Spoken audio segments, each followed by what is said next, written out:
नमस्कार स्वागत करुछि केन्दुझर टाइम्स को। मिलित क्रियानुष्ठान कमिटी केन्दुझर षष्ठ प्रतिष्ठा उत्सव पौरपालिका कल्याणी मंडप केन्दुझरगढ़ ठारे षष्ठ प्रतिष्ठा दिवस पालित हो जाइछि। एथिरे मुख्य दाबी थिला राष्ट्रीय उद्योग रे एक बृहत इस्पात प्रकल्प प्रतिष्ठा एवं जुड़िया ठारे कृषि विश्वविद्यालय प्रतिष्ठा। आनंदपुर और चंपुआ दुई प्रमुख उपखंड को रेल संजोग एवं धरणीधर स्वयं शासित महाविद्यालय को एकक विश्वविद्यालय परिणति। बैतरणी नदी जलर लोकाभिमुखी सुपरिकल्पना।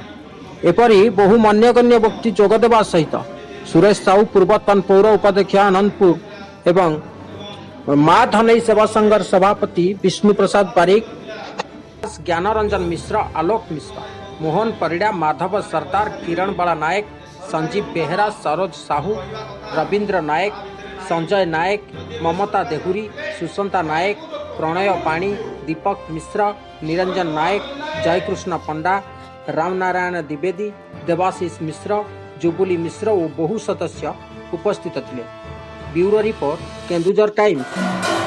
घरे घरे परिचित सुगंधित बास्ना सहित समस्तंक प्रिय ओडिशार नंबर 1 धूपकाठी गुप्त गंगा।